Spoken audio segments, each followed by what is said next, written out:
నమస్కారం. Banakacherla Godavari Banakacherla GB project దాని గురించి మాట్లాడుతూ ఆంధ్రప్రదేశ్ నాయకులు ఎవరిని కదిలించిన ముఖ్యంగా కూటమిలో ఉన్న మూడు పార్టీలు, అది తెలుగుదేశం కావచ్చు, బీజేపీ కావచ్చు, మనకు జనసేన కావచ్చు, గాలి కిందికి నీళ్లు పోయే మిగులు జలాలు వాడుకుంటే తప్పు ఏమిటి, నీకు వరద జలాలు వాడుకుంటే తప్పు ఏమిటి అని కొత్తగా నామకరణం చేశారు. మిగులు జలాలు వరద జలాలు మీరు వాడుకోకపోవడం వల్ల కిందికి వస్తున్నాయి అనే మాట కూడా అనకుండా అన్ని వృధాగా సముద్రంలో పోతున్నాయి, 3000 టీఎంసీల నీళ్లు కిందికి పోతున్నాయి, దాని సంగతి ఏందని ప్రతిసారి ప్రశ్నిస్తున్నారు. ఒక అబద్ధాన్ని పదే ప్రచారం చేస్తే అది నిజమైన పరిస్థితి ఉంటుంది. గతంలో మనం చూసాం కదా, ఒక బ్రాహ్మడు మేకపిల్ల అనే సామెత ఉంటుంది, దాని కుక్క అని అందరు నమ్మించి విడిచిపెడతాం బ్రాహ్మడు. అట్లానే ఉంది. ఇవాళ మనం బచావత్ ట్రిబ్యునల్ తీర్పు చూసుకుంటే, వాళ్ళు చెప్పిన దాన్ని చూసుకుంటే ఎక్కడ కూడా ఏ అఫీషియల్ రికార్డులో కూడా గోదావరి మీద మిగులు జలాలు అనే మాట రాలేదు, రాదు కూడా అంటున్నారు. ఇప్పటిదాకా ఎక్కడ రాలేదు. పోనీ 75%, 75% డిపెండబిలిటీ అంటారు కదా, దాన్ని కూడా వివరించే ప్రయత్నం చేస్తారు. అంటే 75% డిపెండబిలిటీ అంటే 4 వరుస సంవత్సరాల్లో 3 సంవత్సరాలు వరుసగా నీళ్లు ఎంత పోతే దాన్ని ప్రామాణికంగా తీసుకుంటారు. ఒక సంవత్సరం కరువు రావచ్చు 4 సంవత్సరాల్లో, కనుక 4 సంవత్సరాల్లో ఒక సంవత్సరం తక్కువ వచ్చినా మిగతా 3 సంవత్సరాల సగటు 4 సంవత్సరాలు కలిపి సగటు తీసుకునేది 75% డిపెండబిలిటీ అంటారు నీళ్ళని. ఆ విషయాల్లో చూసుకుంటే గోదావరిలో 3300 టీఎంసీలు మొత్తం నీళ్లు ఉన్నాయని అంటున్నారు. మొత్తం నీళ్ళు 3300 అంటే ఇప్పుడే 3000 టీఎంసీలు 10 సంవత్సరం పోతున్నాయి అనే మాట తప్పు కదా. మొత్తం ఉన్నాయే గోదావరిలో పారేవి 3300 టీఎంసీలు. పంచాయతీ డిపెండబిలిటీ 75%. దాని మీద గతంలో బచావత్ ట్రిబ్యునల్ కానీ లేకపోతే ఇతరత్ర ఏ సంఘం సిడబ్ల్యూసీ కానీ లేకపోతే ఏవైనా సరే వాళ్ళు ఇచ్చింది ఏంటంటే ఎవరికి ఎంత కేటాయించారు. బచావత్ ట్రిబ్యునల్ తీసుకుందాం మనం.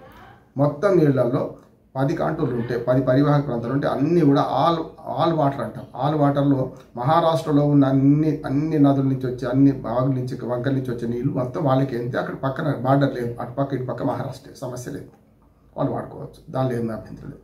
అందులో మళ్ళీ తర్వాత పెద్ద పరివాహక ప్రాంతం ఉన్నదేమో మన తెలంగాణలో కూడా 9 పరివాహక ప్రాంతాలు, మొత్తం 12 కాంటూర్స్ అంటే 9 ఇట్లలో తెలంగాణకు హక్కున్నది.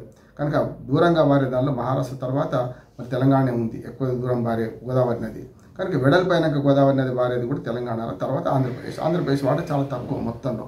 అంటే సుమారు 50% మహారాష్ట్రకు ఉంటే 30% దాకా తెలంగాణ ఉంటే ఒక 10% లోపట్నే మనకు ఆంధ్రప్రదేశ్లో పరివాహక ప్రాంతం ఉన్నది. కానీ మొత్తం 3300 టీఎంసీలో మనకు తెలంగాణ ఆంధ్రప్రదేశ్ కలిసి ఉమ్మడి ఆంధ్రప్రదేశ్ అంటాం దాన్ని. ఉమ్మడి ఆంధ్రప్రదేశ్కు 1585 టీఎంసీలు, మన 35 టీఎంసీలు కేటాయించారు. 1500 చిల్లర టీఎంసీలు కేటాయించారు.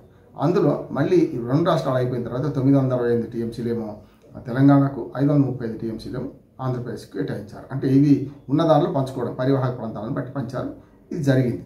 దీనిలో మరి 1500 టీఎంసీలు ఈ 2 రాష్ట్రాలకు పోతే మిగతా 1800 టీఎంసీలు ఎటుపోయినట్టు అంటే మహారాష్ట్ర, మనకు పక్కనే ఉన్న ఛత్తీస్గఢ్, ఒరిస్సా, కొంత మధ్యప్రదేశ్, కిందికి కలిపి ఒరిస్సా, ఇవన్నీ 7 రాష్ట్రాలు మొత్తం కలిపితే అవి పంచుకోవాల్సి అక్కడి నుంచి వచ్చినాయి. ఉదాహరణ ఛత్తీస్గఢ్ ఉంది.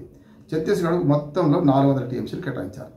వాళ్ళు దాదాపు 250 టీఎంసీలు గుట్టలలో, చెట్లలో, అడవుల్లో ఉన్నాయి కనుక వాళ్ళు అక్కడ పంట పొలాలు వాళ్ళు వాడుకోవడానికి వీల్లేదు. ఒకరు డ్యామ్ కట్టుకున్నా ఆ నీళ్ళని ఎత్తిపోయాల్సిందే తప్ప వాడుకోవడానికి వీల్లేదు. ఎత్తిపోయాలంటే చాలా ఖర్చుతో కూడా పని, వాళ్ళు విడిచిపెడుతున్నారు. ఇంద్రావతి నది ద్వారా ఇటుపోతే ప్రాణహిత ద్వారా కూడా మహారాష్ట్ర నుంచి కూడా కొన్ని నీళ్ళు వస్తున్నాయి. కానీ ప్రాణహితలో పైన చర్నాల కొట్టాల చర్న ఉంది కదా, అది మహారాష్ట్ర తెలంగాణ కలిపి కట్టుకుంది ప్రాజెక్టు మొన్ననే. కనుక అట్లా చూసుకుంటే ఇవాళ అన్ని రాష్ట్రాలకు, నేను చెప్పిన 5 రాష్ట్రాలకు 1800 టీఎంసీలు పోతే అందులో సగం కంటే ఎక్కువ మహారాష్ట్ర నుంచి మొదలెడితే ఎవరు వాడుకోవడం లేదు కనుక, ముఖ్యంగా ఛత్తీస్గఢ్, ఒరిస్సా అట్లానే మిగతా వాళ్ళు వాడుకోవడం లేదు కనుక దానిలో కిందికి వచ్చే నీళ్ళల్లో పూర్తిగా వాడుకొని నీళ్ళు వస్తున్నాయి తప్ప అది మిగులు జలాలు కాదు, వరద జలాలు అంతకంటే కాదు. ఎప్పుడు నేను మాట అంటుంటాను, మెరిసేదంతా బంగారం కాదు, పారేవని మిగులు జలాలు కావు. దీన్ని అర్థం చేసుకుంటే ఇవాళ మాట్లాడడానికి వీలుంటుంది. ఇటు తెలంగాణలో కానీ ఆంధ్రప్రదేశ్లో కానీ టీఎంసీలు తెరవని వాళ్ళు, మనకు క్యూసెక్కులు తెరవని వాళ్ళు రాజకీయ నాయకులు మాట్లాడుతున్నారు. ఇద్దరికి తెలుసు, చంద్రబాబు నాయుడు తెలుసు, రేవంత్ రెడ్డి తెలుసు, కేసీఆర్ తెలుసు, అట్లానే జగన్మోహన్ రెడ్డి తెలుసు. కానీ వీళ్ళేంది ఎవరి ప్రయోజనాల కోసం వాళ్ళు ఆచిస్తూ వాళ్ళ పార్టీ ప్రయోజనాలు చూసుకుంటారు తప్ప ప్రజల ప్రయోజనాలు చూస్తలేరు అని నా ఆరోపణ. నెంబర్ 1, వాళ్ళ రాజకీయ ప్రయోజనాల కోసం అంతా వీళ్ళు తిమ్మిని తిమ్మిని చేస్తున్నారు. ముఖ్యమంత్రుల సమావేశం జరగడం ఆహ్వానిస్తున్నాను. చంద్రబాబు నాయుడు గతంలో కేసీఆర్తో కలిసినప్పుడు కూడా ఒక బ్లాంకెట్ స్టేట్మెంట్ ఇచ్చి దాన్ని వ్యతిరేకిస్తున్నారు కూడా. ఏది బేసిన్లో బేసిజార్లు నాకు మీలోని మొత్తం మీరు తీసుకుపోండి, నష్టం ఏం లేదు, రాయలసీమ కూడా బాగుపడాలన్నాడు. ఆ మాట ఒక ముఖ్యమంత్రికి అనవలసిన అవసరం లేదు. మొదలు మన అశ్వరుడి జలాలు ఆల్ వాటర్ ఉంటుంది, అష్యూర్డ్ వాటర్ ఉంటాయి. ఇవి మీరు పట్టించుకోకుండా మీరు తీసుకుపోవచ్చు మిగతా దాన్ని బ్లాంకెట్ స్టేట్మెంట్ ఇవ్వడం వల్ల ఇప్పుడు కేసీఆర్ మీద కాంగ్రెస్ పార్టీ దుమ్మెత్తిపోస్తుంది, 100 కోట్ల దెబ్బలు అంటుంది. ఇటు పక్కన పోని బాగుందా అంటే రేవంత్ రెడ్డి కూడా అదే మాట్లాడింది. మొన్న ఆయన విమర్శిస్తున్న రేవంత్ రెడ్డి కూడా 100 కోట్ల దెబ్బలు ఆయన కొడతా అంటే ఈయన 1000 కొట్టాలి. నేను ఎందుకు కొట్టాలంటే మా 968 టీఎంసీలేమో గోదావరిలో, 500 చిల్లర టీఎంసీలేమో కృష్ణాలో కలిస్తే 1500 టీఎంసీలు మాకు ఇచ్చేసి మీరు ఏమైనా చేసుకోకపోండి అంటున్నారు. అది కూడా తప్పే. అసలు వరద జలాలు అంటూ లేవు, కానీ ఉంటే కూడా ఆ వరద జలాలలో మళ్ళీ మిగతా రాష్ట్రాలకు అన్ని వాటా ఉంటాయి. ఒకవేళ టీడీపీ, జనసేన లేకుంటే ఎవరు మన బీజేపీ చెప్తున్నట్టు వరద జలాలు ఉన్నాయనుకుందాం ఆంధ్రప్రదేశ్కు, ఆ జలాలలో కూడా అందరికీ మళ్ళీ పైన వాటా వస్తుంది. ఎందుకు? ఒకవేళ మిగులు జలాలు పెడితే ఒకవేళ ట్రిబ్యునల్ కనుక బచావ్ ట్రిబ్యునల్ కనుక తేల్చి ఈ మిగులు జలాలు అంటే వీటిలలో మిగతా పరివాహక ప్రాంతంలోని అన్ని రాష్ట్రాలకు వాటా వస్తుంది. అది అర్థం కాదు వీళ్ళకు. రేవంత్ రెడ్డి గారు ఆ మాట అంటానికి అసలు బేసిన్లో బేసిజాలు లేవని ఆయనకు ఎంత అర్థమైనా ఆయన జగన్మోహన్ రెడ్డి గారిని కూర్చొని పెట్టుకుని అదో మాట చెప్పిండు. అది ఆయనకి వ్యతిరేకమైంది. ఇప్పుడు రేవంత్ రెడ్డి గారు కూడా చంద్రబాబు నాయుడుకి అనుకూలంగా వ్యవహరిస్తున్నాడు అనే మాట తెచ్చుకొని ఈయన కూడా అదే మాట మాట్లాడుతున్నాడు. ఈ ఇద్దరు తప్పే. మిగులు జలాలు అందరికీ వాటా ఉంటుంది. అట్లా ఇంటర్ స్టేట్ ఒక రాష్ట్రం నుంచి ఒక ప్రాంతం నుంచి ఒక బేసిన్ నుంచి ఇంకో బేసిన్కి మనం ఇంటర్ రివర్ అంటారు, ట్రాన్స్ఫరేషన్ జరిగితే అప్పుడు కూడా పై జలాలకు వాటా వస్తాయి. ఉదాహరణకు పట్టిసీమ ద్వారా తరలించే నీళ్ళు ఏవైతున్నాయో అందులో 85 టీఎంసీలు పై రాష్ట్రాలకు, మహారాష్ట్ర, కర్ణాటక, తెలంగాణ రాష్ట్రాలకు వాటా ఉంటుంది.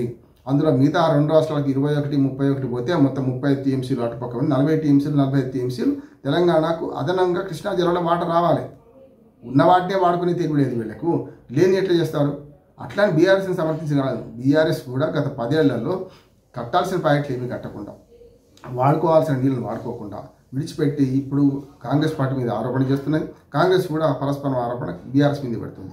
అసలు కాంగ్రెస్ పార్టీ చేయాల్సిన పని ఏంటంటే మెల్లగా ఆంధ్రప్రదేశ్ ప్రభుత్వం ఏం చేస్తుంది, ఎట్టుపోతుంది, కూటమి ప్రభుత్వం ఉన్నప్పుడు వాళ్ళు ఎట్లా కలిసిపోతున్నారు, ఎట్లా మనం మోసం చేస్తున్నారని మాట మాట్లాడకుండా తెలుసుకోకుండా ఇవాళ మిగులు జలాలను వాడితే మిగులు జలాలు మిగులు జలాలు లేవు, వరద జలాలు లేవు. ఈ 2 అసలు పంచినాకనే అష్యూర్డ్ జలాలు చేసుకున్నాకనే మిగులు జలాల సంగతి తెలుస్తుంది. ఛత్తీస్గఢ్, ఒరిస్సా, మహారాష్ట్ర వాడుకొని నీళ్ళనే మిగులు జలాలు అంటున్నారు కనుక తప్పు అని చెప్పి గట్టిగా మందలించాల్సిన ఈ ప్రభుత్వం ఇవాళ బ్లాంకెట్గా ఒక సంతకం పెట్టి బనకచర్ల ప్రాజెక్టును జీవం పోశారు వీళ్ళు. అంతకంటే ఇంకేం లేదు.